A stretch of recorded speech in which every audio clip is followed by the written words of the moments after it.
সূরা আর রহমানের সপ্তম পর্ব, শেষ পর্ব। আয়াত নম্বর হলো ৬৭ থেকে ৭৮। ১২টি আয়াতে তফসির হবে। আল্লাহ রাব্বুল ইজ্জত আমাদের সকলকে শুরু থেকে শেষ পর্যন্ত সবগুলো কথা ইখলাস ও বিনয়ের সাথে আমলের নিয়তে বলার এবং শোনার তৌফিক দান করেন, আমিন। সূরা আর রহমান, এই সূরাটি ক্রমিক নম্বর হলো, এর আয়াত সংখ্যা হলো ৭৮ আর এর ক্রমিক নম্বর হলো ৫৫। আর সূরাটি অবস্থান করছে ২৭তম পারায়। কেউ বলেন মাক্কি, কেউ বলেন মাদানি, বাকি মাক্কি হওয়াটাই বেশি প্রসিদ্ধ। এমনিভাবে এই সূরার ভিতরে বাক্য আছে ৩৫১টি আর আয়াত রয়েছে ১৬৩৬টি। সূরা আর রহমানের ইতিপূর্বে ৬টি পর্ব হয়েছে, আজকে এর সপ্তম পর্ব অর্থাৎ শেষ পর্ব। আজকের সপ্তম পর্বের প্রথম যে আয়াতে কারিমা, ৬৭ নম্বর আয়াতে কারিমা, আল্লাহ তাআলা কি বলছেন? ফাবিআইয়ি আলাই রাব্বিকুমা তুকাযযিবান। আল্লাহ তাআলা বলছেন, হে মানব জাতি এবং জিন জাতি, আমার কোন কোন নেয়ামতকে তোমরা অস্বীকার করবে, আমার দেওয়া কোন অবদানকে তোমরা অস্বীকার করবে। আল্লাহ তাআলার কোন অবদান, কোন নেয়ামতকে অস্বীকার করার কোনো সুযোগ নেই। এই আয়াতে কারিমার পূর্বে ৬৬ নম্বর আয়াতে কারিমায় আল্লাহ তাআলা বলেছেন, ফিহিমা আইনানি নাদখাতান, যে জান্নাতের ভিতরে দুইটি বাগিচা থাকবে, সবুজ শ্যামল বৃক্ষে পরিপূর্ণ ঘেরা একটি সেই বাগান। তো সেই বাগানের ভিতরে দুইটি উদ্বেলিত ঝর্ণা প্রবাহিত থাকবে। তো আল্লাহ তাআলা সেই জান্নাতের নেয়ামতের কথা ৬৬ নম্বর আয়াতে কারিমায় আলোচনা করার পরে ৬৭ নম্বর আয়াতে কারিমায় ওই নেয়ামতের কথা স্মরণ করিয়ে দিচ্ছেন। সূরা আর রহমানের আয়াত সংখ্যা ৭৮, কিন্তু এর ভিতরে একটি আয়াতে কারিমা ফাবিআইয়ি আলাই রাব্বিকুমা তুকাযযিবান এসছে ৩১ বার। এই একটা আয়াতে কারিমাই ৩১ বার এসেছে। এই আয়াতে কারিমার প্রসঙ্গে সূরা আর রহমানের তফসির লিখতে গিয়ে তফসিরকারকগণ নিজ নিজ তফসির গ্রন্থের ভিতরে লিখেছেন, একদিন রাসূল করিম সাল্লাল্লাহু আলাইহি ওয়াসাল্লাম সাহাবায়ে কেরামের মাঝে উপস্থিত। হাদিসটি বর্ণনা করছেন হযরত জাবের রাদিয়াল্লাহু তাআলা আনহু, সহিহ মুসলিমের বর্ণনা। নবীজি উপস্থিত সাহাবায়ে কেরামকে সূরা আর রহমানের শুরু থেকে শেষ পর্যন্ত গোটা সূরা তেলাওয়াত করে শোনালেন। উপস্থিত সাহাবায়ে কেরাম চুপ করে নবীজির সূরা আর রহমান পুরোটা তেলাওয়াত শ্রবণ করলেন, কিছুই বললেন না। নবী করিম সাল্লাল্লাহু আলাইহি ওয়াসাল্লাম তেলাওয়াত সমাপ্ত করার পরে উপস্থিত সাহাবায়ে কেরামকে বললেন, তোমাদেরকে যেভাবে সূরা আর রহমান আমি তেলাওয়াত করে শুরু থেকে শেষ পর্যন্ত শুনিয়েছি, ঠিক এমনিভাবে আমি একটি জিন সম্প্রদায়কেও এই সূরা আর রহমান শুরু থেকে শেষ পর্যন্ত আমি তেলাওয়াত করে শুনিয়েছি। যখনই আমি ফাবিআইয়ি আলাই রাব্বিকুমা তুকাযযিবান এই আয়াতে কারিমার তেলাওয়াত করেছি, সাথে সাথে উপস্থিত জিন সম্প্রদায় এর প্রতি উত্তরে বলেছে, লা বিশাইইম মিন নিআমিকা রাব্বানা নুকাযযিবু ফালাকাল হামদ। হে আমাদের প্রতিপালক, আপনার কোনো নেয়ামতকে আমরা অস্বীকার করি না, সমস্ত প্রশংসা একমাত্র আপনারই জন্য। তো তোমাদের থেকে জিন সম্প্রদায় সুন্দর উত্তর দিয়েছে। যখনই আমি বলেছি ফাবিআইয়ি আলাই রাব্বিকুমা তুকাযযিবান, তার উত্তরে তারা নেয়ামতের কথা স্মরণ করে বলেছে, হে আমাদের প্রতিপালক মহান রব, আপনার কোনো অবদান, কোনো নেয়ামতকে আমরা অস্বীকার করি না।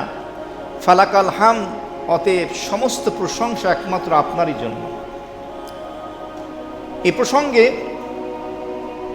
মালিকি মাযহাবের এবং হানাফি মাযহাবের ফুকাহায়ে কেরাম এবং অধিকাংশ ফুকাহায়ে কেরামের একটি মত হলো, নামাজের বাহিরে যদি কেউ সূরা আর রহমান তেলাওয়াত করে আর ফাবিআইয়ি আলাই রাব্বিকুমা তুকাযযিবান এই আয়াত যখন তেলাওয়াতকারী তেলাওয়াত করবে, উপস্থিত শ্রবণকারী তার উত্তরে এটা বলা উচিত যা জিন জাতি বলেছিল, লা বিশাইইম মিন নিআমিকা রব্বানা নুকাদ্দিবু ফালাকাল হামদ। আর নামাজের মধ্যে বলবে না ইমাম সাহেব তেলাওয়াত করলে, কারণ নামাজের মধ্যে যারা মুসল্লি হন তাদের চুপ থাকতে হয়। এই কারণে এই একটি আয়াতি কারিমা সূরা রহমানের ভিতরে ৩১ বার এসেছে। কেন এসেছে? এর এক উত্তরে তাফসীরের ভিতরে লেখা হয়েছে যে আল্লাহ রাব্বুল আলামিন সূরা আর রহমানের ভিতরে তার একটি নাম, সিফতি নাম হলো রহমান। আল্লাহ তাআলার জাতি সত্তাগত নাম হলো আল্লাহ। এছাড়া আল্লাহ তাআলা আরও অসংখ্য নাম রয়েছে, যার মধ্যে একটি উল্লেখযোগ্য নাম হলো আর রহমান।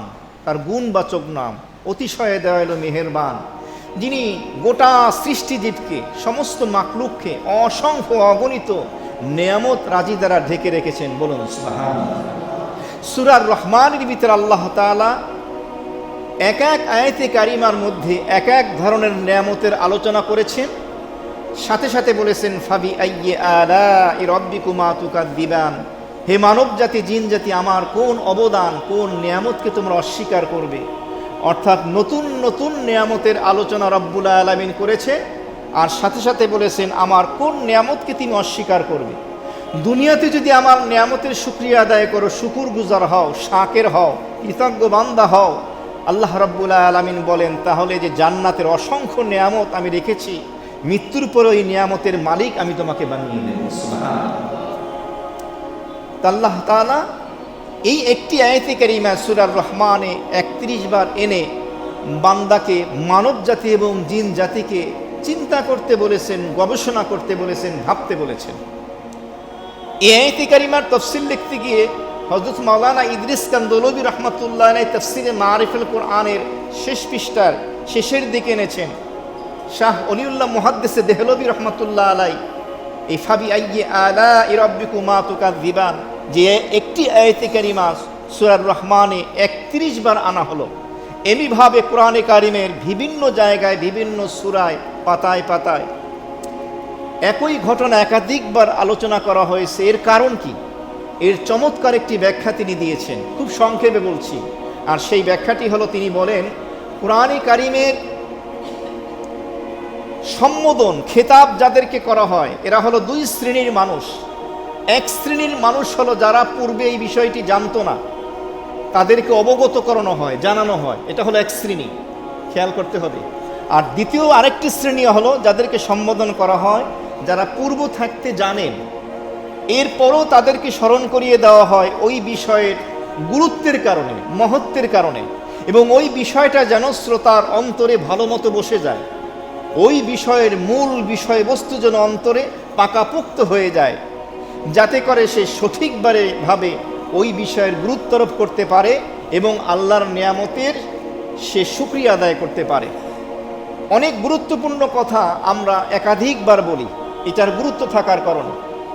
এমনিভাবে আমাদের কোমলমতি সন্তান যখন সকালবেলা মাদ্রাসা, স্কুলে যায়, একই কথা আমরা বারবার বলি, রাস্তা দিয়ে খেয়াল করে হাঁটবে, গাড়ি দেখে হাঁটবে, ম্যানহোল খোলা আছে কিনা দেখে হাঁটবে, অটোরিকশা উড়াদুরা টানে, খেয়াল করে, মোটর সাইকেল জোরে টানে, খুব খেয়াল করে। একই কথা বারবার বলা হচ্ছে, কেন? এটা গুরুত্বের কারণে, যাতে তার স্মরণ থাকে। শুধু একবার বলে দিলে বিষয়টি জ্ঞাত হয়, জানতে পারে, কিন্তু বিষয়টিকে যখন বারবার রিপিট করা হবে তখন এর গুরুত্ব বুঝে আসবে, যার কারণে সেই বিষয়টা সহজে সে আয়ত্ত করতে পারবে এবং তার জন্য আমল করা সহজ হবে। এই জন্য আল্লাহ রাব্বুল আলামিন বিভিন্ন ধরনের নেয়ামতের আলোচনা সূরা রহমানের ভিতরে করে এরপরে তিনি এই ফাবি আইয়ি আলাই রাব্বিকুমা তুকাদ্দিবান এই আয়াতে কারিমা একাধিকবার ৩১ বার এনেছেন, যাতে বান্দার অন্তরে বিষয়টি, নেয়ামতের গুরুত্ব বসে যায়। বলুন সুবহানাল্লাহ। এই একটা ব্যাখ্যা দেওয়া হয়েছে। তাহলে ৬৭ নম্বর আয়াতে কারিমায় আল্লাহ তাআলা মানব জাতি এবং জিন জাতিকে বিভিন্ন নেয়ামতের কথা স্মরণ করিয়ে দিয়ে সেই নেয়ামতের স্বীকৃতি নিচ্ছেন, তোমরা আমার কোন নেয়ামতকে, অবদানকে অস্বীকার করবে। এরপরে আল্লাহ তাআলা ৬৮ নম্বর আয়াতে কারিমায় কি বলছেন? ফীহিমা ফাকিহাতু ওয়া নাখলু ওয়া রুম্মান। আল্লাহ রাব্বুল আলামিন সূরা রহমানের ৬৮ নম্বর আয়াতে কারিমার মধ্যে বলে দিলেন, ও দুনিয়ার মানুষ, ও মানব জাতি, জিন জাতি, আশরাফুল মাখলুকাত, সৃষ্টির শ্রেষ্ঠ জীব মানব জাতি, তোমরা শোনো, তোমাদের জন্য জান্নাতের মধ্যে যে দুইটি বাগিচা রয়েছে, যে দুইটি বাগান রয়েছে, ফিহিমা, ওই দুই বাগানের মধ্যে রয়েছে ফাকেহা, ফল, ও নাখলুন, এবং খেজুর গাছ, রুম্মান। রুম্মান শব্দের অর্থ হলো আনার, ডালিম। তো ৬৮ নম্বর আয়াতে কারিমে আল্লাহ তাআলা বললেন, ওই দুই বাগিচা, দুই বাগান, দুই কাননের মধ্যে রয়েছে ফাকেহা। এরপরে অশব্দ এনে বললেন নাখল, আবার অশব্দ এনে বললেন রুম্মান। কাদি সানাউল্লাহ পানিপতি রহমাতুল্লাহ আলাইহি তাফসিরে মাজহারির ভিতরে লিখেছেন, আল্লাহ তাআলা এখানে হরফে আতফ এনেছেন। এটি আরবি গ্রামার, একটু বলে দিচ্ছি সহজ করে। একাধিক বিষয়ের আলোচনা যখন হয় আর বিষয়টি যখন ভিন্ন ভিন্ন হয়, তখন অশব্দ ব্যবহার হয়। তো তারা বলেন এখানে তিনটা ফলের কথা বলা হয়েছে। তিনটা ফল ভিন্ন ভিন্ন হওয়ার কারণে আলাদা আলাদাভাবে আল্লাহ তাআলা আলোচনা করেছেন। প্রথমে বলেছেন ফাকেহা, এরপরে বলেছেন ওয়া নাখল, এরপরে বলেছেন রুম্মান। তিনটি বিষয় ভিন্ন কিভাবে? তাফসীরের ভিতরে এসছে ফাকেহা আরবি শব্দ, এর অর্থ হলো ওই সমস্ত ফল যা স্বাদ নেওয়ার জন্য খাওয়া হয়, স্বাদের জন্য যেই ফল খাওয়া হয় আরবি ভাষায় তাকে বলা হয় ফাকেহা। নাখল হলো খেজুর। খেজুর কাকে বলে? খেজুর বলা হয় যেটা গেজা, খাদ্যের জন্য, খাবার হিসাবে খাওয়া হয়। ৩ নম্বরে হলো রুম্মান, আনার। আনার খাওয়া হয় ঔষধের জন্য, তাফসীরে আসছে। তাহলে তিনটা বিষয় ভিন্ন ভিন্ন, এই জন্য আলাদা আল্লাহ তাআলা আলোচনা করেছেন।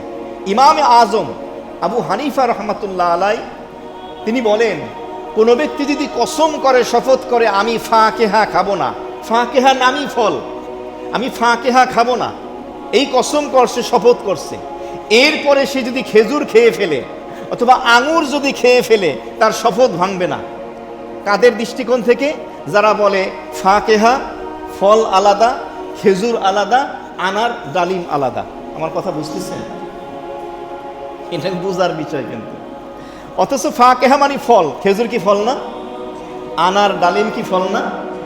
কারো কারো নিকটে বলে না, ফাকেহা হলো এমন ফল যেই ফল স্বাদ গ্রহণের জন্য খাওয়া হয়, আর খেজুর হলো এমন ফল যেটা খাদ্য হিসাবে খাওয়া হয়, আর আনার হলো এমন ফল যেটা ঔষধের জন্য খাওয়া হয়।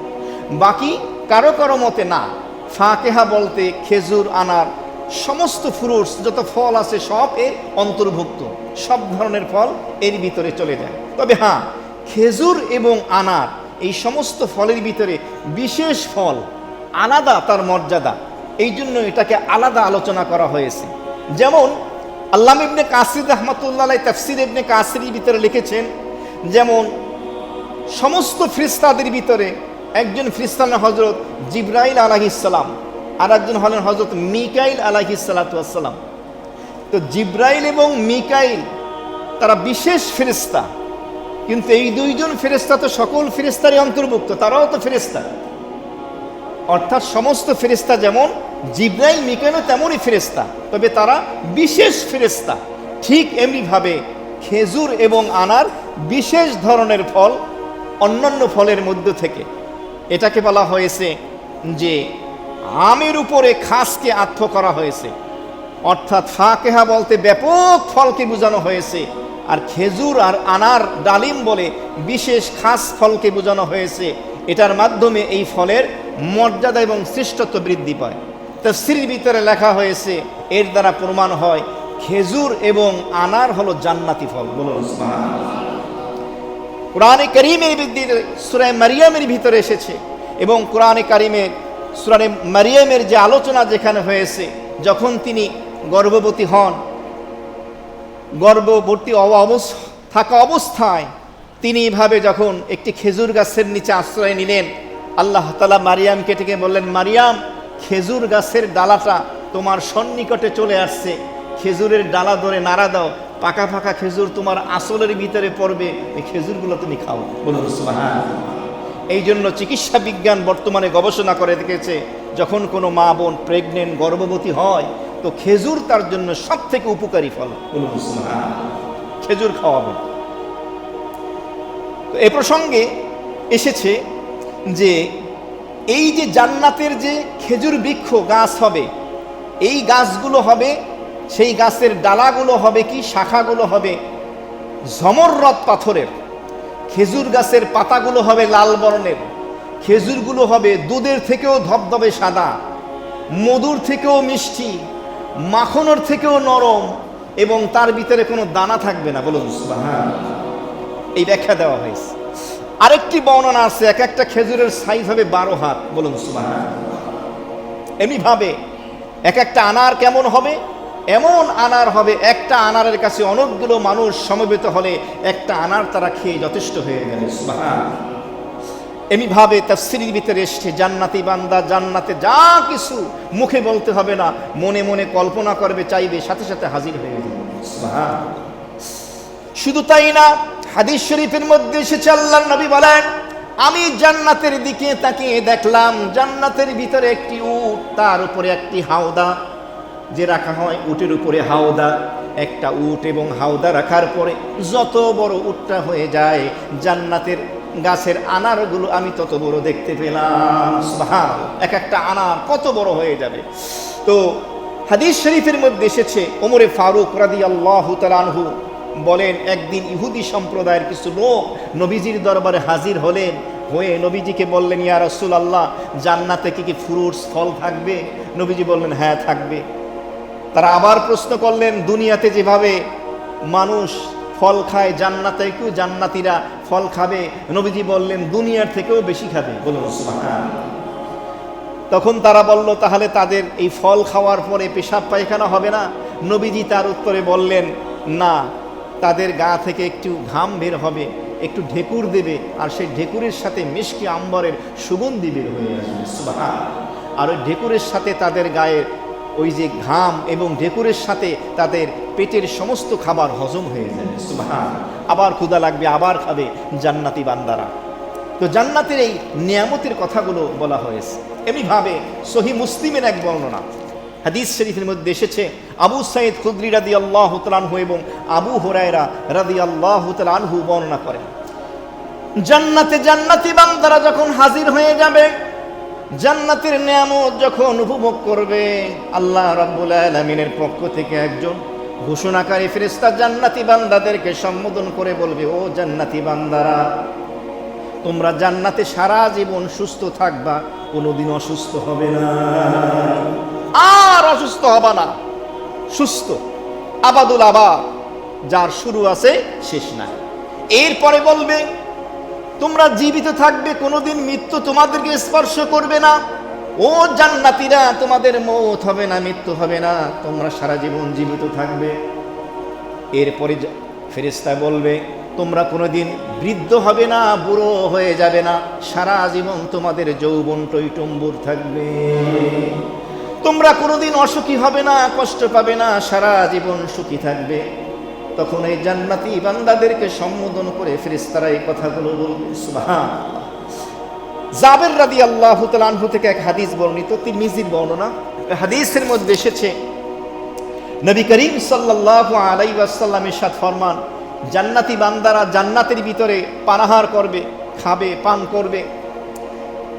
এরপরে তারা পেশাব করবে না, সেখানে পায়খানা করবে না, এমনকি তাদের নাকের ময়লাও ফেলতে হবে না। সাহাবায়ে কেরাম প্রশ্ন করলেন, তাহলে এই খাবারগুলো হজম হবে কিভাবে? নবীজি তার উত্তরে বললেন, তারা একটা ঢেকুর দেবে, যার সাথে মিশক আম্বরের সুগন্ধি বের হয়ে আসবে। সুবহানাল্লাহ। এর মাধ্যমে তাদের খাবারগুলো হজম হয়ে যাবে এবং তারা প্রতিটি নিঃশ্বাসে আল্লাহ পাকের প্রশংসা যেভাবে করে সেভাবে করতে থাকবে। এমনিভাবে হাদিস শরীফের মধ্যে এসেছে, তিরমিজির বর্ণনা, 3 নম্বর হাদিস, আবু হুরায়রা রাদিয়াল্লাহু তাআলা আনহু নবীজিকে প্রশ্ন করলেন, ইয়া রাসূলুল্লাহ, মিম্মা খুলিকাল খালক, মাখলুক সৃষ্টি জীবকে কি দ্বারা সৃষ্টি করা হয়েছে? নবীজি তার উত্তরে বললেন, মিনাল মা, পানি দিয়ে। সাহাবায়ে কেরাম প্রশ্ন করলেন, আল জান্নাতু মিন বিনাইহা, জান্নাতকে সৃষ্টি করা হয়েছে কি দিয়ে? আল্লাহর হাবিব সাল্লাল্লাহু আলাইহি ওয়াসাল্লাম উত্তরে বললেন, ইট দিয়ে। নবীজি বললেন একটা ইট হলো স্বর্ণের আর একটা ইট হলো রূপার, আর এই ইটের মাঝখানে যে মালামালদা দেওয়া হবে এটা হলো সুগন্ধিযুক্ত খুশবুদার মিশকা আম্বর কস্তুরী দ্বারা। এমনিভাবে তার মাটিগুলো হবে জাফরান এবং তার যে কঙ্করগুলো হবে ইয়াকুত এবং জবরজত এই পাথরের হবে। রাসূলুল্লাহ সাল্লাল্লাহু আলাইহি সাল্লাম এই জান্নাতের বিবরণ সাহাবায়ে কেরামকে এভাবে শুনিয়ে দিলেন, জান্নাতটা এমন হবে। এমনিভাবে হাদিস শরীফের মধ্যে এসেছে, নবী করিম সাল্লাল্লাহু আলাইহি ওয়াসাল্লাম ইরশাদ ফরমান, তিরমিজির বর্ণনা, কোনো ব্যক্তি কোনো মোমেন যদি মৃত্যুবরণ করে, যদি সে জান্নাতে যায়, ছোট অবস্থায় মরুক বা বড় হয়ে মরুক, তার বয়স কম হোক অথবা বেশি হোক, তার বয়স হবে এই হাদিসে 30 বছর, আর এক বর্ণনা আসছে 33 বছর, নারী হোক পুরুষ হোক। এমনিভাবে জাহান্নামীদেরও একই বয়স হবে, এই বর্ণনা। তিরমিজির আর এক হাদিস, আল্লাহর হাবিব ইরশাদ ফরমান, জান্নাতি বান্দার মাথার যে মুকুট হবে, ওই মুকুটের একটা মতি আলো পূর্ব থেকে পশ্চিম দিগন্ত আলোকিত করে দেবে। সুবহানাল্লাহ। তিরমিজির আর এক হাদিস, নবী করিম সাল্লাল্লাহু আলাইহি ওয়াসাল্লাম ইরশাদ ফরমান, জান্নাতের ভিতরে বাজার বসবে, বাজারে কোনো বেচা কিনা হবে না, সেই বাজারে শুধু পিকচার, ছবি থাকবে, সুন্দর সুন্দর পুরুষ, সুন্দর সুন্দর নারীদের। তো কোনো নারী সেই সুন্দর নারীর ছবি দেখে যখন সে আকাঙ্ক্ষা করবে, আমি যদি এমন হতাম, হাদিসে আসছে কুদরতিভাবে আল্লাহর নবী বলেন ওই ছবির মতোই মেয়েটা হয়ে যাবে। সুবহানাল্লাহ। পুরুষ কোনো পুরুষকে দেখে, ছবি দেখে আমি এমন হতে পারতাম, সাথে সাথে সেই রূপ আল্লাহ তাকে দান করেন, পূর্বের থেকে আরও সে সুন্দর হয়ে যাবে। তিরমিজির বর্ণনা অন্য হাদিস, আল্লাহর হাবিব বলেন, জান্নাতের ভিতরে 4টা সমুদ্র হবে। সূরা মুহাম্মাদের সেই আয়াতে কারিমা দিয়েও ইতিপূর্বে সূরা রহমানের আপনারা তাফসির শুনেছেন। স্বচ্ছ পানি, খাঁটি মধু, এরপরে বিশুদ্ধ খাঁটি দুধ, আর একটা হলো পবিত্র শরাব। ওই 4টা ঝর্ণা থেকে 4টা সমুদ্র বলা হয়েছে, বাহার সমুদ্র বলা হয়েছে। ওই 4টা সমুদ্র থেকে কিছু ঝর্ণা এবং নদী নালা সেগুলো প্রবাহিত হয়ে জান্নাতের ভিতরে জান্নাতি বান্দাদের কাছে চলে যাবে। সেখান থেকে আসবে যুক্ত হয়ে। এমনিভাবে হাদিস শরীফের মধ্যে এসেছে, তিরমিজির বর্ণনা, আল্লাহর হাবিব একদিন বলেন, জান্নাতি বান্দার জান্নাত কেমন হবে শোনো, জান্নাতের মধ্যে যে প্রাসাদ হবে, বালাখানাগুলো হবে, ওই জান্নাতের প্রাসাদ এমনভাবে আল্লাহ তাআলা তৈরি করেছেন, বাহির থেকে প্রাসাদের ভিতরের সব দেখা যাবে, আর ওই প্রাসাদের ভিতর থেকে বাহিরের সব কিছু দেখা যাবে। বর্তমানে আমরা এখন বিষয়টা আরো সহজে বুঝি। এখন আধুনিক বিশ্বে, এমনকি বাংলাদেশেও অনেক অফিস আদালত এমন আছে, অনেক বড় অফিস বিল্ডিং, যার ভিতরে মাঝখানে যিনি বসে থাকেন বস, তার রুমটা গ্লাস দিয়ে, তো দামি গ্লাস দিয়ে আটকানো হয়, তিনি সেখানে বসে গোটা অফিস দেখতে পান, আবার বাহির থেকেও ভিতরটা দেখা যায়, এমন স্বচ্ছ হবে। তো এই বর্ণনা শোনার পরে একজন বেদুই, এক গ্রাম্য মুসলিম নবীজিকে বললেন, ইয়া রাসূলুল্লাহ, এত সুন্দর জান্নাত কার জন্য হবে? নবী বললেন, যার মধ্যে 4টা গুণ থাকবে। কয়টা গুণ? আল্লাহ নবী বললেন, এমন জান্নাত ওই ব্যক্তির জন্য হবে যেই ব্যক্তি বিনম্র ভাষায় কথা বলে, নরম এবং কোমল যার স্বভাব। দ্বিতীয় নম্বরে হলো যেই ব্যক্তি মানুষদেরকে খাদ্য খাওয়ায়, মেহমানদারি করে। তৃতীয় নম্বরে হলো যেই ব্যক্তি ফরজ রোজার সাথে সাথে অধিকাংশ সময় নফল রোজা রাখে।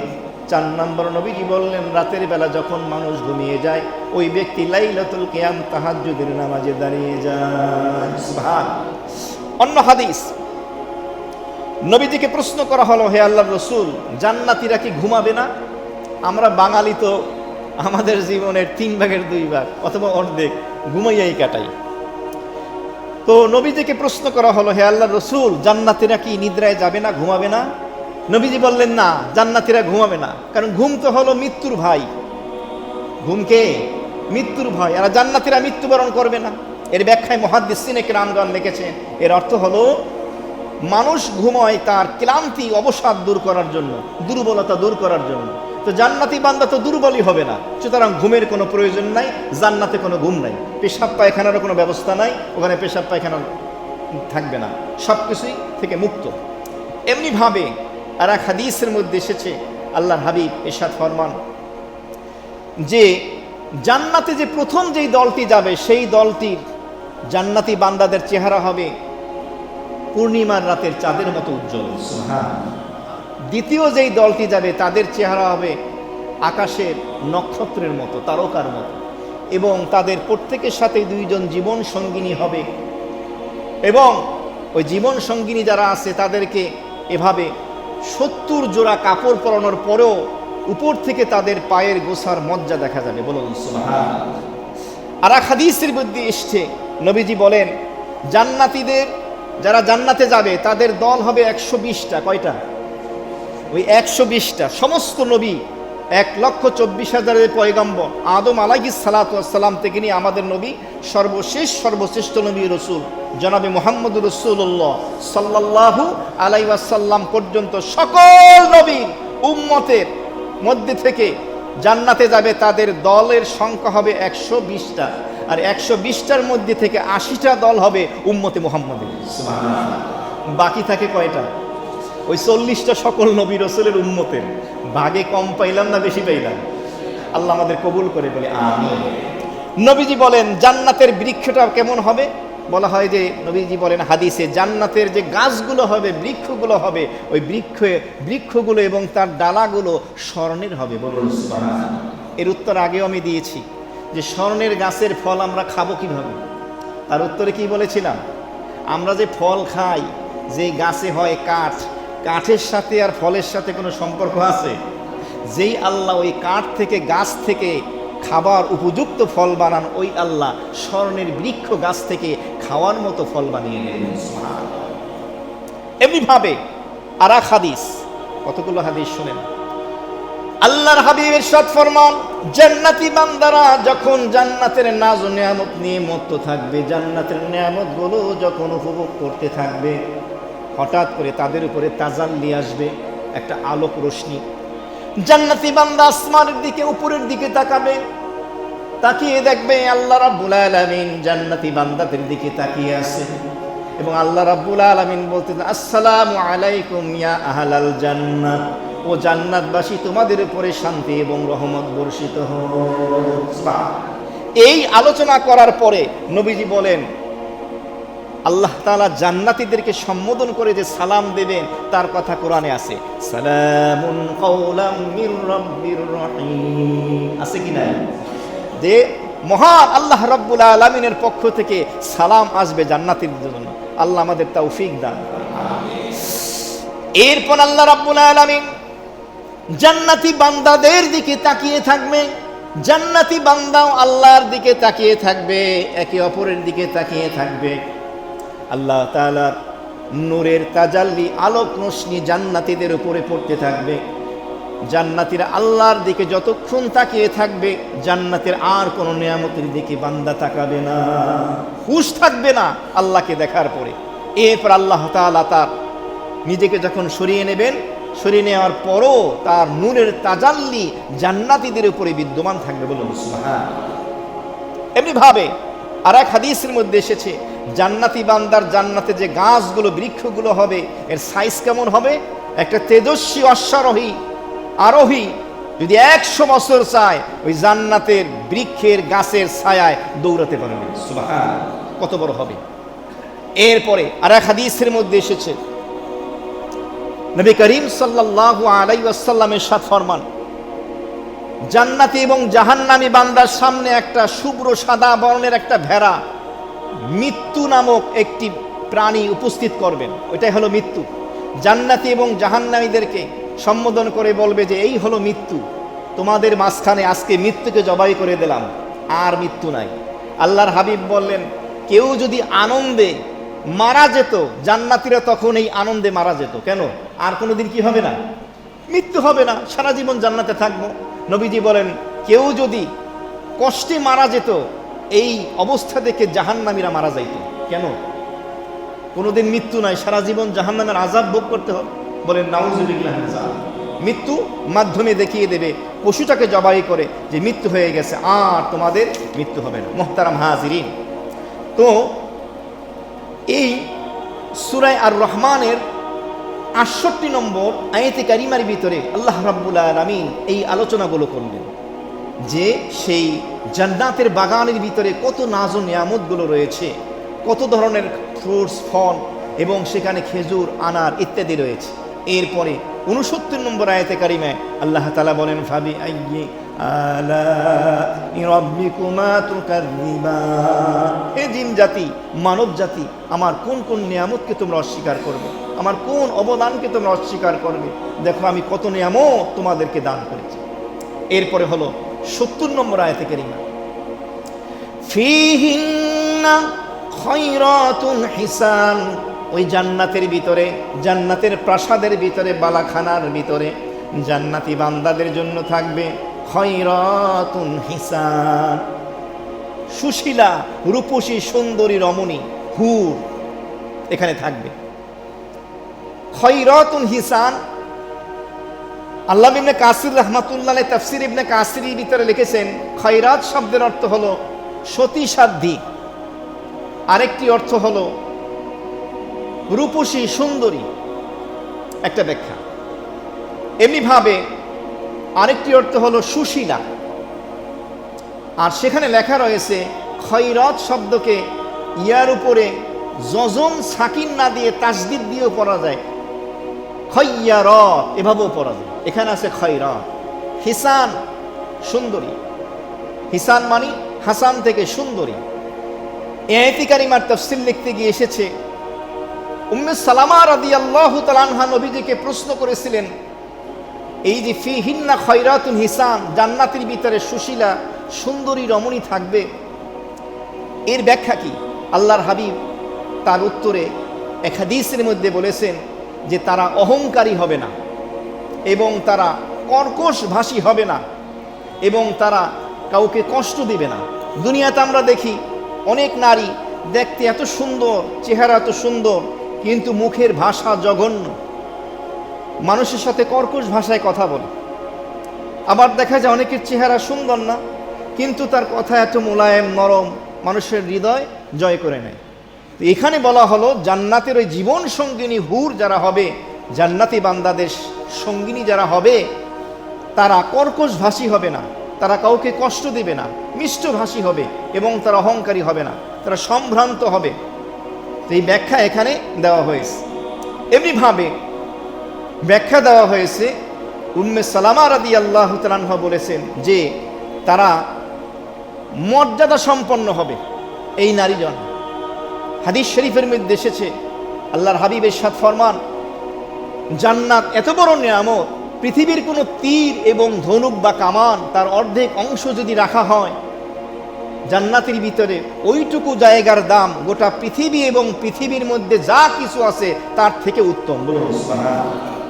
এমনিভাবে নবীজি বলেন, তাফসীরের ভিতরে এসছে যে জান্নাতের হুর যারা আছে তারা যদি এভাবে পৃথিবীর দিকে একবার মতো এভাবে চেহারাটা দেখাতো, তাহলে গোটা পৃথিবী আলোকিত হয়ে যেত। সুবহানাল্লাহ। জান্নাতি হুরদের মাথার যে ওড়না থাকবে, এই ওড়না, শুধু ওড়নাটা পৃথিবী এবং পৃথিবীর মধ্যে যা আছে তার থেকেও দামি, তার থেকে উত্তম। সুবহানাল্লাহ। নবীজি এটাও বলেছেন, ওই জান্নাতি নারী তাদের অবস্থাটা এমন হবে যে তারা এভাবে যদি একটু থুতু পৃথিবীর এই সমুদ্রের ভিতরে ফেলতো, পৃথিবীর 7 সমুদ্র সমস্ত পানিগুলো মধুর থেকেও বেশি মিষ্টি হয়ে যেত। সুবহানাল্লাহ।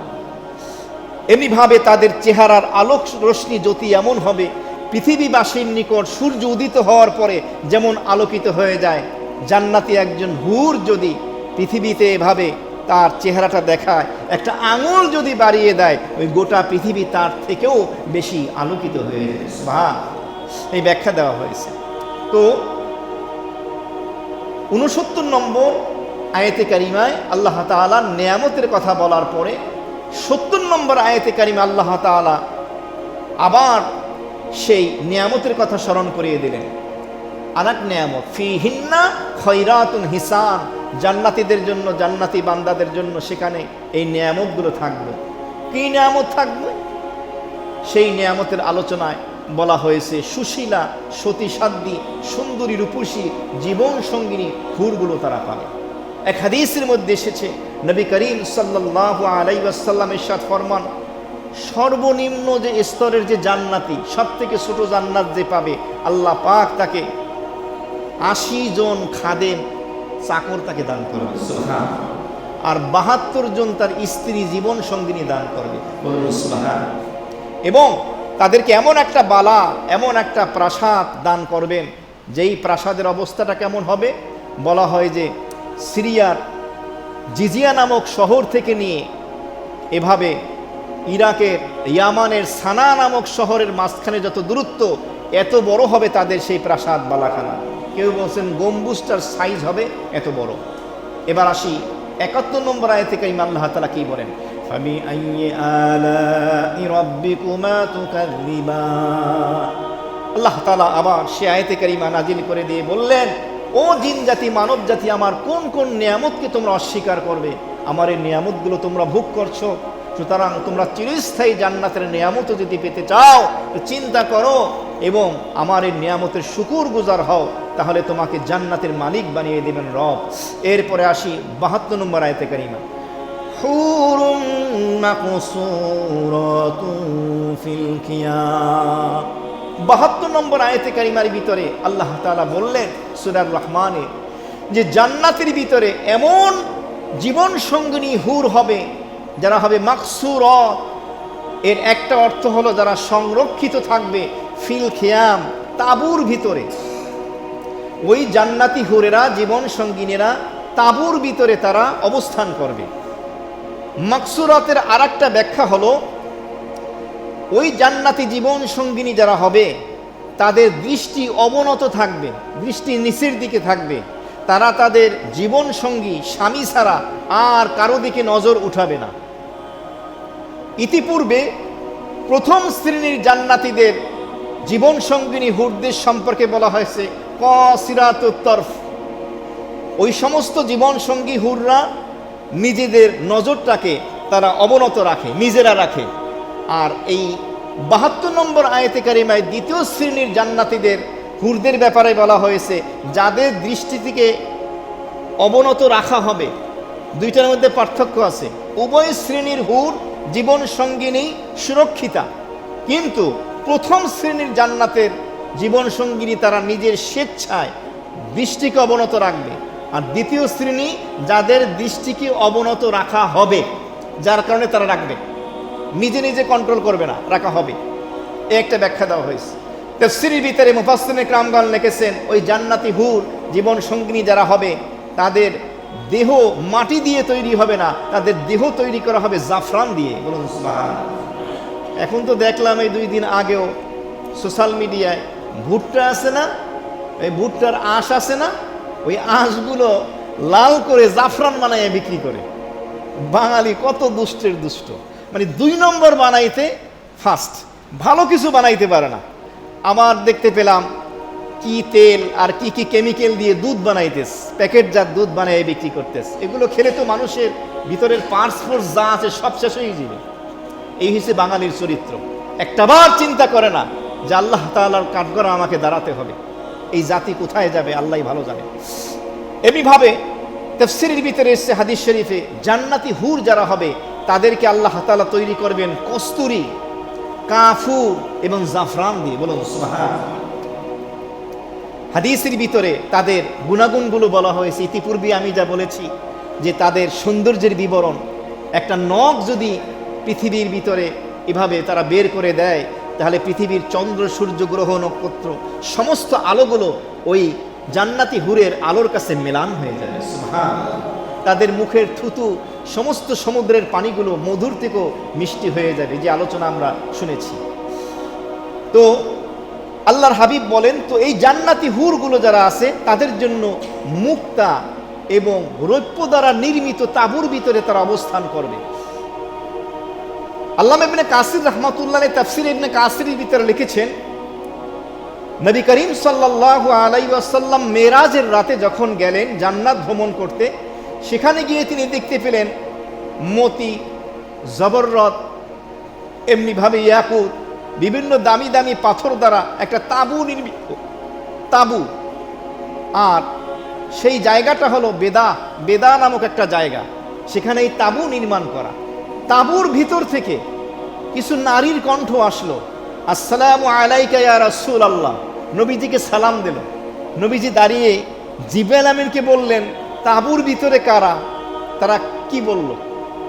তখন জিবরাইল আমিন বললেন, ইয়া রাসূলুল্লাহ, তাঁবুর ভিতরে হলো সেই জান্নাতের হুর যারা তাঁবুর ভিতরে অবস্থান করতেছে। তারা আল্লাহ তাআলার কাছে আপনাকে সালাম দেওয়ার অনুমতি চেয়েছে, অনুমতি পাওয়ার পরে আপনাকে সালাম দিছে। এরপরে সেই হুরেরা বলবে, আমরা এখান থেকে কোনোদিন বের হব না, এখান থেকে কোথাও চলে যাব না, সারা জীবন আমরা এখানে থাকব, আমরা কখনো অসন্তুষ্ট হব না, সারা জীবন সন্তুষ্ট থাকব, আমরা তোমাদের জন্য, তোমরা আমাদের জন্য। জীবন সঙ্গীদেরকে সম্বোধন করে বলবে, সুতরাং আমরা একে অপরের জন্য কতই না সৌভাগ্যবান, এভাবে বলা হয়েছে। এমনিভাবে আয়াতে কারিমার তাফসীরের ভিতরে লেখা হয়েছে যে জান্নাতি বান্দাদেরকে এমন একটা স্থান দেওয়া হবে, জায়গা দেওয়া হবে, যেই জায়গাটার দূরত্ব কত হবে, ইয়াকুত এবং মতি দ্বারা যেই তাঁবুগুলো নির্মাণ করা হবে, আর একটার থেকে আর একটার দূরত্ব হলো যে এক এলাকার মানুষ অপর এলাকার মানুষকে দেখতে পাবে না, এত দূরত্ব হবে। কেউ 60 মাইল বলেছেন। এমনিভাবে এসছে যে জান্নাতি বান্দাদের জন্য এভাবে এমন একটা স্থান তৈরি করে দেওয়া হবে, সেখানে তাঁবু হবে। এই তাঁবুর ভিতরে হুরেরা অবস্থান করবে এবং তাদের কাছে প্রতিদিন নিত্য নতুন হাদিয়া আসতে থাকবে, যে হাদিয়া ইতিপূর্বে তাদের কাছে আসেনি। আয়াতে কারিমার তাফসীর লিখতে গিয়ে এসছে যে উম্মে সালামা রাদিয়াল্লাহু তাআলা আনহা নবীজিকে প্রশ্ন করলেন, খেয়াল করেন, হে আল্লাহর রাসূল, দুনিয়ার নারীগণ, স্ত্রীগণ উত্তম নাকি জান্নাতের হুর নারীরা উত্তম? বুঝতেছেন? উম্মে সালামা রাদিয়াল্লাহু তাআলা আনহা নবীজিকে প্রশ্ন করলেন, হে আল্লাহর রাসূল, দুনিয়ার স্ত্রীগণ, নারীগণ উত্তম নাকি জান্নাতের হুর তারা উত্তম? নবীজি তার উত্তরে বললেন, জান্নাতের হুরের থেকে দুনিয়ার নারীগণ তেমন উত্তম যেমন কাপড়ের আস্তর নিচের অংশ থেকে উপরের অংশ হলো উত্তম। প্রশ্ন করা হলো, কেন? নবীজি বললেন, এর কারণ হলো জান্নাতি হুরদের থেকে দুনিয়ার নারীগণ, স্ত্রীগণ উত্তম, এর কারণ তারা দুনিয়াতে নামাজ রোজা করার কারণে। কিসের কারণে? নামাজ রোজা করার কারণে তারা হবে হুরদের থেকেও শ্রেষ্ঠ। তো হুরদের বিবরণ তো ইতিপূর্বে দেওয়া হয়েছে, তাদের মুখের থুতু। আপনি আপনার স্ত্রীর থুতু খাবেন? খাবারে দিলে খাবেন না। স্ত্রী যদি 1 সপ্তাহ গোসল না করে কাছে যাইতে পারবেন? আপনি না করলে আপনার কাছে আসতে পারবে? এরপরে তাদের সৌন্দর্যের বিবরণ এমন। তো জান্নাতি হুর যদি এত সুন্দর হয়, দুনিয়ার মাটির তৈরি যে নারী, আপনার যে স্ত্রী, তারা কেমন হবে? ওই জান্নাতের হুরের থেকে 70 গুণ বেশি সুন্দরী হবে। সুতরাং আপনার তখন ওই নিজের স্ত্রীর দিকেই নজর থাকবে। এরপর আল্লাহ নবী বলেন, কারণ এই দুনিয়ার যে স্ত্রীগণ যারা নামাজ রোজা ইবাদত বন্দেগী করবে, সালেহা নেককার দিনদার হবে, তাদের গায়ের রং হবে গৌরবর্ণ, তাদের গায়ের কাপড়গুলো হবে সবুজ বর্ণের। তিনি বললেন, তাদের বিবরণগুলো দিলেন সৌন্দর্যের, এবং তাদেরকে সুন্দর সুন্দর পোশাক পরিয়ে দেওয়া হবে। রেশমি পোশাক তারা পরিধান করবে। রেশমি পোশাক পৃথিবীতে পুরুষদের জন্য নিষেধ। এমনিভাবে এটা পরিমাণ আছে ব্যবহারের ক্ষেত্রে, কিন্তু জান্নাতে এটা জায়েজ। এমনিভাবে ওই জান্নাতি নারীরা তখন বলবে, আমরা কোনোদিন অসন্তুষ্ট হব না, সন্তুষ্ট থাকবো, সারা জীবন থাকবো, আপনাদেরকে ছেড়ে আমরা যাব না। উম্মে সালামা রাদিয়াল্লাহু তাআলা আনহা নবীজিকে প্রশ্ন করলেন, ইয়া রাসূলুল্লাহ, কোনো একজন নেককার স্ত্রীর দুনিয়াতে যদি একাধিক স্বামী থাকে, 2 জন 3 জন বা 4 জন, একজন ছিল মারা গেছে বা তালাক, ডিভোর্স হয়ে গেছে, আবার বিয়ে হয়েছে, এভাবে যদি 4 জন, তো ওই নারীও জান্নাতে গেছে আর তার দুনিয়ার 4 জন স্বামীও জান্নাতে গেছে, তাহলে এই নারী জান্নাতে কোন স্বামীকে পাবে? নবী করিম সাল্লাল্লাহু আলাইহি সাল্লাম তার উত্তরে বললেন, ওই নারী তার ওই 4 স্বামীর ভিতর থেকে যাকে পছন্দ তাকে পাবে। আরেকটা বর্ণনায় বলা হলো, যেই স্বামীর ব্যবহার মধুর ছিল, সুন্দর ছিল, ওই স্বামীকে ওই স্ত্রী জান্নাতে গ্রহণ করবে। বলুন সুবহানাল্লাহ। উম্মে সালামা রাদিয়াল্লাহু তাআলা আনহা বলেন, সুতরাং দুনিয়া এবং আখিরাতের যাবতীয় মঙ্গল এবং কল্যাণের উপরে মধুর ব্যবহার, আখলাক, চরিত্রওয়ালা স্বামী বা এই চরিত্রটা প্রাধান্য লাভ করবে। বলুন সুবহানাল্লাহ। আখলাক, চরিত্র, সুন্দর ব্যবহার কত দামি জিনিস। এমনিভাবে জান্নাতের ভিতরে যে তাঁবু তৈরি করা হবে একটা মতি দিয়ে, একটা মতি এত বড় হবে, এবং সেই একটা মতির তাঁবুর ভিতরে 70টা মতির দরজা থাকবে। বলুন সুবহানাল্লাহ। এমনিভাবে তাকে যে তাঁবুটা দেওয়া হবে, তার দৈর্ঘ্যটা কত বড় হবে? বলা হয় যে তার দৈর্ঘ্যটা 4 মাইল হবে, আর সেই তাঁবুর ভিতরে 4000 স্বর্ণের দরজা থাকবে। সুবহানাল্লাহ। এই বর্ণনাগুলো দেওয়া হয়েছে। এবার আসি 73 নম্বর আয়াতে কারিমায় আল্লাহ তাআলা কি বলেন? ফাবিআইয়ি আলাই রাব্বিকুমা তুকাযযিবান। আল্লাহ তাআলা জিন জাতি মানব জাতিকে সম্বোধন করে দিয়ে বললেন, ও মানব জাতি, জিন জাতি, আমার কোন কোন নিয়ামতকে তোমরা অস্বীকার করবে? আল্লাহ তাআলার অসংখ্য অগণিত নিয়ামত। অনেকে বলে আল্লাহ আমারে কি দিচ্ছে? আমি রিক্সা চালাই খাই, আমি ভ্যান গাড়ি চালাই, আমি সবজি বেচি, আমি দিন মজুর, আমাকে আল্লাহ গরিব বানাইছে। কাউরে গরিব বানায় নাই। আল্লাহ তাআলা প্রত্যেকটা মানুষকে কোটি কোটি টাকার সম্পদ দিয়েছে। আপনাকে যদি বলি আপনার 2টা চৌক আমারে দেন, আপনাকে 1 কোটি টাকা দেবো, দেবেন? সুস্থ মানুষ হলে দেবে না, পাগল দেবে। ওই যেগুলো কিডনি বেচে আইফোন কেনে, এরকম পাগল ছাগলে দেবে, ভালো মানুষে দেবে না। এক একটা হাতের দাম কত, একটা কিডনির দাম কত। এই যে দেহের ভিতরে কোটি কোটি টাকার সম্পদ আল্লাহ দিয়েছে। এছাড়াও ধনীর থেকে গরিব বেশি সুখী। জরিপ গবেষণা করে দেখা গেছে ধনীর বিভিন্ন টেনশন, অমুকে পায়, আমি পাই, দেবে কি না, আমার কাছে পায়, তাগাদা দেয়।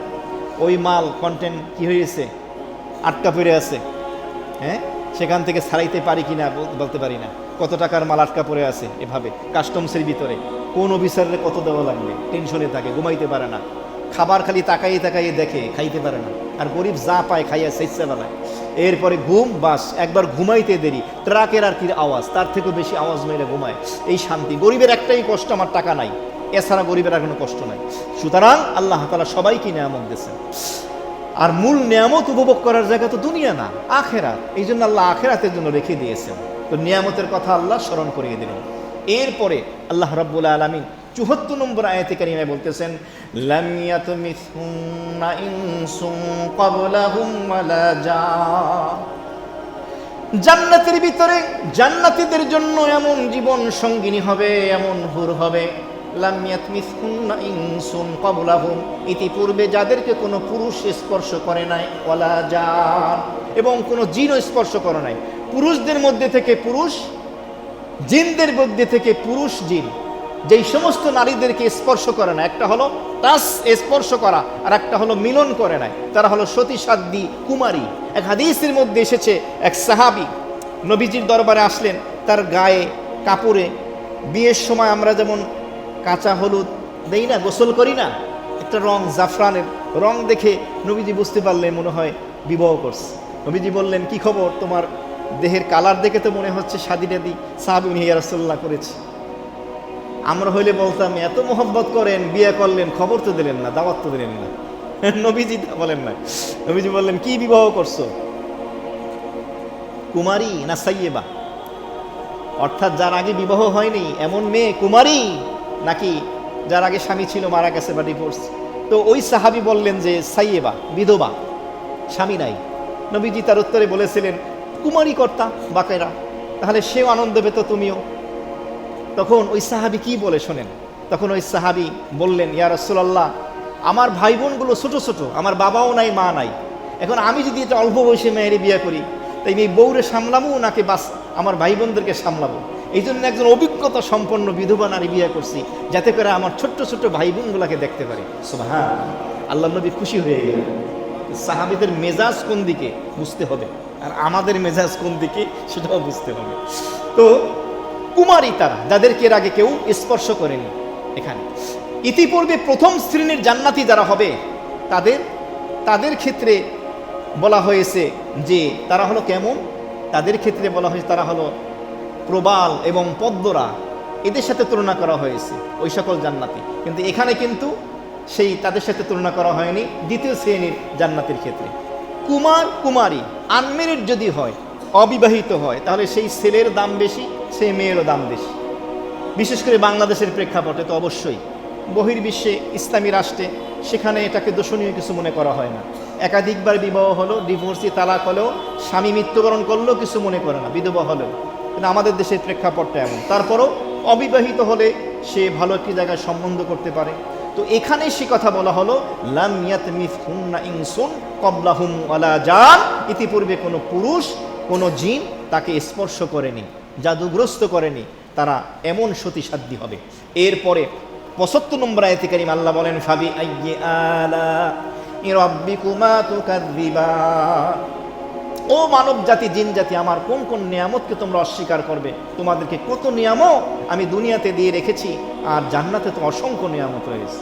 এরপরে হলো ৭৬ নম্বর আয়াতে কারিমা, আল্লাহ তাআলা বলেন মুত্তাকিইনা আলা রাফরাফিন খুদরিন ওয়া আবকারিয়্যিন হিসান। জান্নাতের ভিতরে জান্নাতীরা এইভাবে হেলান দিয়ে বসে থাকবে। কিসের উপরে? রফরাফিন খুদরিন, সবুজ মসনদ, ওয়া আবকারিয়্যিন হিসান, এবং সুন্দর বিছানা। সবুজ আসন মসনদে এবং সুন্দর বিছানায় এভাবে জান্নাতীরা হেলান দিয়ে বসে জান্নাতের নিয়ামতগুলো ভোগ করতে থাকবে। উলামায়ে কেরাম বলেন, জান্নাতি বান্দারা জান্নাতের ভিতরে, সেখানে ডিজে পার্টি হবে, টেনশন করেন না, গান বাজনা হবে, সব কিছু হবে জান্নাতের মতো করে। সেখানে যেটা জায়েজ, বলা হয় যে 4টি জান্নাতি হুর, এক একটা হুরের 2টা করে পা, তা 4 জনের কয়টা পা? 8টা পা। এক এক পায়ের ভিতরে নূপুর থাকবে। ওই নূপুর যখন জমিনে মারবে, ঝংকার হবে, এক একটা নূপুর, এক একটা পায়ের নূপুর থেকে 1 লক্ষ আলোক রশ্মি বের হবে। এখন ডিজে পার্টিতে কত আলো মারে না, এই যে ছাদের উপরে দেখা যায় বাহির থেকে।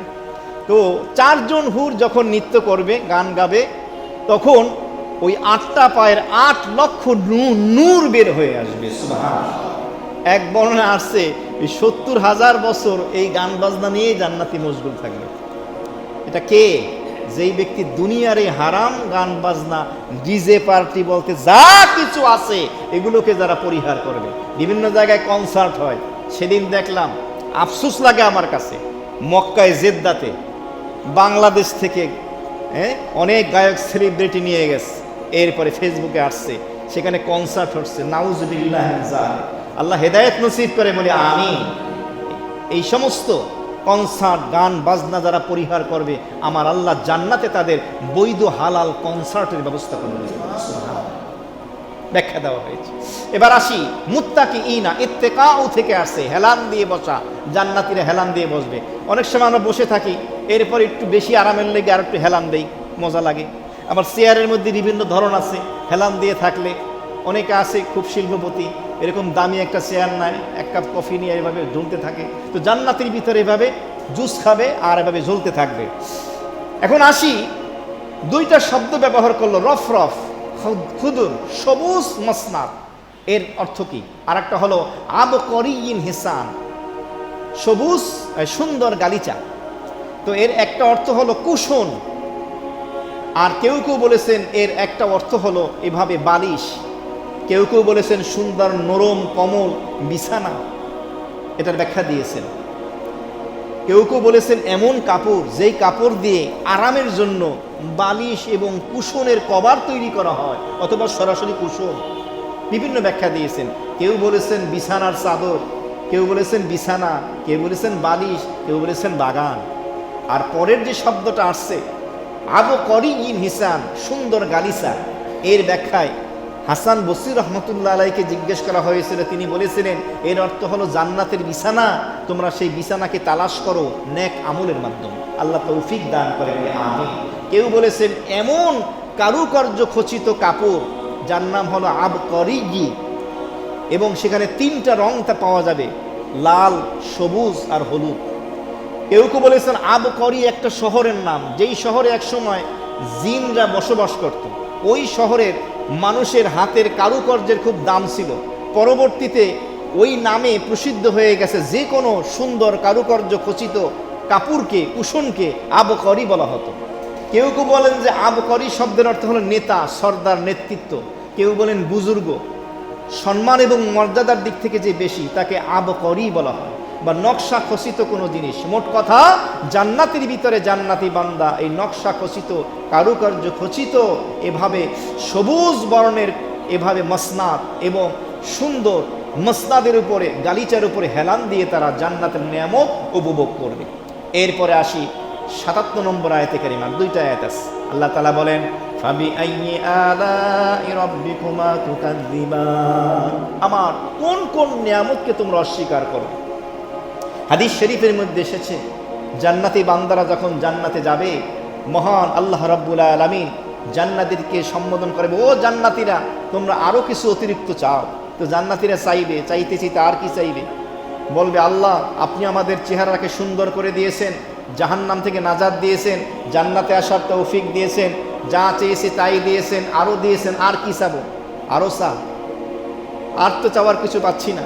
তখন আল্লাহ রাব্বুল আলামিন রেদওয়ান ফেরেশতাকে বলবে ইরফাইল হিজাব বাইনি ওয়া বাইনা ইবাদি, আমার জান্নাতি বান্দা এবং আমার মাঝখানের কুদরতি যে পর্দাটা আছে সরাইয়া দে। আকাশের চাঁদকে যেমন দেখা যায়, জান্নাতীরা জান্নাতে আল্লাহকে দেখতে পাবে। এরপরে নবীজি বলেন লিল্লাযী আহসানুল হুসনা ওয়া জিয়াদা। এই আয়াতে কারিমা তেলাওয়াত করে বলেন যারা দুনিয়াতে নেককার হবে, নেক আমল করবে, তাদের জন্য রয়েছে জান্নাত ওয়া জিয়াদা, এবং আরো অতিরিক্ত। এই আরো অতিরিক্ত কি? মুহাদ্দিসিনে কেরাম বলেন আরো অতিরিক্ত হলো জান্নাতি জান্নাতি বান্দারা আল্লাহর দিদার লাভ করবে। সুবহানাল্লাহ, আল্লাহ আমাদের তৌফিক দান করেন। তো এই হলো ৭৭ নম্বর আয়াতে কারিমা, আজকে সূরা রহমানের সর্বশেষ আয়াতে কারিমা। তাবারাকাসমু রাব্বিকা যিল জালালি ওয়াল ইকরাম। হে মুহাম্মদ সাল্লাল্লাহু আলাইহি ওয়াসাল্লাম, আপনার প্রতিপালকের নাম হলো বরকতময়, তিনি মহানুভব, তিনি মহিয়ান, তিনি সম্মান এবং প্রভাব প্রতিপত্তির মালিক। এই আয়াতে কারিমা নাজিল প্রসঙ্গে এসছে যখন মক্কার কাফের মুশরিকরা নবীজিকে প্রশ্ন করেছিল মানির রহমান, রহমান আবার কে? কারণ তারা আল্লাহ একটা নামই জানতো, রহমান নাম তারা জানতো না। তখন আল্লাহ রাব্বুল আলামিন সূরা আর রহমান নাজিল করে রহমানকে তার পরিচয় দিয়ে দিলেন। সুবহানাল্লাহ, কি পরিস্থিতি দিলেন? আল্লামাল কুরআন খলাকাল ইনসান আল্লামাহুল বায়ান। রহমান হলেন ওই দয়াময় আল্লাহ, তিনি মানুষকে সৃষ্টি করেছেন, মানুষকে কোরআন শিক্ষা দিয়েছেন, মানুষকে বয়ান বক্তৃতা শিক্ষা দিয়েছেন, মনের ভাব প্রকাশ করার যোগ্যতা মানুষকে দিয়েছেন। শুরুতে বলে দিলেন। আর সর্বশেষ আয়াতে কারিমার ভিতরে আল্লাহ তাআলা তার হাবিবকে সম্বোধন করে বলতেছেন তাবারাকাসমু রাব্বিকা, আপনার রবের নাম হলো বরকতময়। এখানে তার হাবিবকে সম্বোধন করে এখানে বলে দেওয়া হলো। এই কথার মাধ্যমে আল্লাহ রাব্বুল আলামিন কি করলেন? সতর্ক করে দিলেন যে দেখো তোমাদের রব যার নাম অত্যন্ত বরকতময়। তাফসীরের ভিতরে এসে এই তাবারাকাসমু রাব্বিকা ইসমু শব্দটা এখানে সিফত গুণ বর্ণনা করা হয়েছে। কেউ কেউ লিখছেন না, এটা জিয়াদা অতিরিক্ত আসছে। তো আপনার রবের নাম হলো বরকতময়, এর মাধ্যমে আল্লাহ তাআলা বলতে চাচ্ছেন সমস্ত বরকতের আধার হলেন আল্লাহ তোমার রব। সুতরাং তোমাদের উচিত তার দাসত্ব গ্রহণ করা এবং তার গুরুত্ব অনুধাবন করা এবং সদা সর্বদা তার শুকরিয়া আদায় করা এবং তার মহত্বকে অনুধাবন করা। আল্লামা ইবনে কাসির রাহমাতুল্লাহ আলাইহি তাফসীর ইবনে কাসিরের ভিতরে লিখেছেন যে আল্লাহ রাব্বুল আলামিন এভাবে তার সম্পর্কে আল্লাহর হাবিব বলেন, হাদিস শরীফের মধ্যে এসেছে যে আল্লাহর হাবিব বলেন তোমরা আল্লাহ তাআলার মহত্ব বর্ণনা করো, মহত্ব ঘোষণা করো, কারণ আল্লাহ তাআলা তোমাদেরকে ক্ষমা করে দেবেন। বলুন সুবহানাল্লাহ। আর এক হাদিসের মধ্যে এসেছে নবীজি বলেন কেউ যদি কোনো দাড়ি পাকা বৃদ্ধ লোককে সম্মান করে, অথবা ন্যায়পরায়ণ কোনো প্রভাবশালী শাসককে সম্মান করে, অথবা এমন ব্যক্তি যে কোরআনের পক্ষে তাকে বিরুদ্ধে যায় না, কোরআনের পক্ষ থেকে ন্যাক আমল করে, এমন ব্যক্তিকে সম্মান করার অর্থ কেমন জানি? আল্লাহকে সম্মান করা। সুবহানাল্লাহ, কতটা মর্যাদা দিয়েছে ইসলাম, এখানে কথা বলা হয়েছে। এমনিভাবে আর এক হাদিসের মধ্যে নবীজি বলেছেন তোমরা ইয়া যাল জালালি ওয়াল ইকরাম, এই বাক্যটাকে তোমরা আঁকড়ে ধরো, মজবুত ভাবে ধরো, তোমরা বেশি বেশি পড়ো। কোরআন এবং হাদিসের সমস্ত দোয়াটাকে গবেষণা করে অ্যানালাইসিস করে সমস্ত কিছু থেকে 6টা দোয়া বের করা হয়েছে। এই 6টা দোয়ার ভিতরে গোটা কোরআনের এবং সমস্ত নবীজির হাদিসের দোয়ার নির্যাস রেখে দেওয়া হয়েছে। কয়টা দোয়া? 6টা দোয়া। 1 নম্বর হলো ইস্তেগফার, 2 নম্বরে হলো দুরূদ শরীফ, 3 নম্বরে হলো লা হাওলা ওয়ালা কুওয়াতা ইল্লা বিল্লাহ, 4 নম্বরে লা ইলাহা ইল্লা আনতা সুবহানাকা ইন্নী কুনতু মিনাজ জালিমিন, 5 নম্বরে সুবহানাল্লাহ আলহামদুলিল্লাহ লা ইলাহা ইল্লাল্লাহ আল্লাহু আকবার, 6 নম্বরে ইয়া যাল জালালি ওয়াল ইকরাম। আর আজকের সূরা আর রহমানের সর্বশেষ 78 নম্বর আয়াতে কারিমায় বলা হয়েছে তাবারাকাসমু রাব্বিকা যিল জালালি ওয়াল ইকরাম। উম্মুল মুমিনিন হযরত আয়েশা সিদ্দিকা রাদিয়াল্লাহু তাআলা আনহা থেকে তাফসীর ইবনে কাসির ভিতরে এই আয়াতের তাফসীর এসেছে আয়েশা রাদিয়াল্লাহু তাআলা আনহা বলেন, আল্লাহর হাবিব নামাজের সালাম ফিরানোর পরে আল্লাহুম্মা আনতাস সালাম ওয়া মিনকাস সালাম তাবারাকতা ইয়া যাল জালালি ওয়াল ইকরাম, এই দোয়াটা পড়তে যতক্ষণ সময় লাগতো এতটুকু সময় তিনি বসতেন নামাজের সালাম ফিরানোর পরে। একটা বর্ণনা। আর হাদিসের মধ্যে এসেছে, কানান নবী সাল্লাল্লাহু আলাইহি ওয়াসাল্লাম ইনসারাফা আন সালাতিহি ফাস্তাগফারা সালাসান ফাকাল আল্লাহুম্মা আনতাস সালাম ওয়া মিনকাস সালাম তাবারাকতা ইয়া যাল জালালি ওয়াল ইকরাম। আল্লাহ হাবিব সাল্লাল্লাহু আলাইহি ওয়াসাল্লাম যখন সালাম ফিরিয়ে নামাজ শেষ করতেন তিনবার বলতেন আস্তাগফিরুল্লাহ আস্তাগফিরুল্লাহ আস্তাগফিরুল্লাহ। কেউ কেউ বলেন একবার আল্লাহু আকবার বলার পরে তিনবার ইস্তেগফার, তবে মজবুত শক্তিশালী মত হলো না সালাম ফিরানোর পরে তিনবার ইস্তেগফার।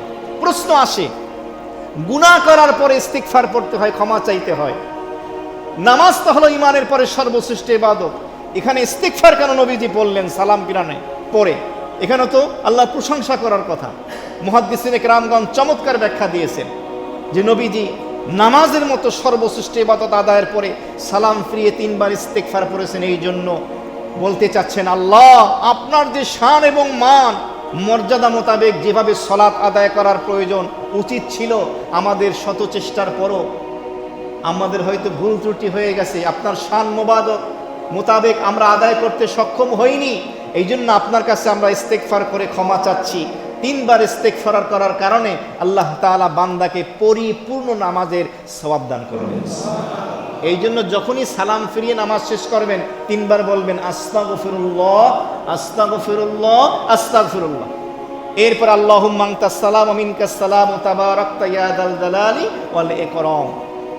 সর্বশেষ কথা, আল্লাহ রাব্বুল আলামিন এই সূরা রহমানের শেষের ৭৮ নম্বর আয়াতে কারিমায় তাবারাকাসমু রাব্বিকা যিল জালালি ওয়াল ইকরাম বলে কি বুঝালেন? সর্বশেষ কি বুঝালেন? মুফতি শফি সাহেব রাহিমাহুল্লাহ তাআলা তাফসিরে মারিফুল কোরআনের ভিতরে লিখেছেন যে আল্লাহ তাআলা সর্বশেষ উপসংহার টেনেছেন। কি উপসংহার? গোটা সূরা রহমানের ভিতরে আল্লাহ তাআলা তার রহমান নামের গুণাবলীর বহিঃপ্রকাশ ঘটিয়েছেন। বান্দাকে যে অসংখ্য নিয়ামত রাজি দান করেছেন, এই সমস্ত নিয়ামতের কথা বারবার বলেছেন। আবার স্মরণ করিয়ে বলেছেন ফাবি আইয়ি আলা রাব্বিকুমা তুকাযযিবান। এরপরে আল্লাহ বলেছেন সর্বশেষ আয়াতে তাবারাকাসমু রাব্বিকা যিল জালালি ওয়াল ইকরাম। ও মুহাম্মদ সাল্লাল্লাহু আলাইহি ওয়াসাল্লাম, আপনার রব আপনার প্রতিপালকের নাম অত্যন্ত বরকতময়। যত নিয়ামতের কথা বলা হয়েছে রহমান আল্লাহ রাব্বুল আলামিনের নামের সাথে সেই নিয়ামতের সম্পর্ক। সুতরাং রহমানকে যদি মজবুতভাবে ধরতে পারো তাহলে নিয়ামতের মালিক রহমান বানিয়ে দেবে। সুবহানাল্লাহ। এটা হলো উপসংহার, শেষ ফিনিশিং, যে সমস্ত নিয়ামত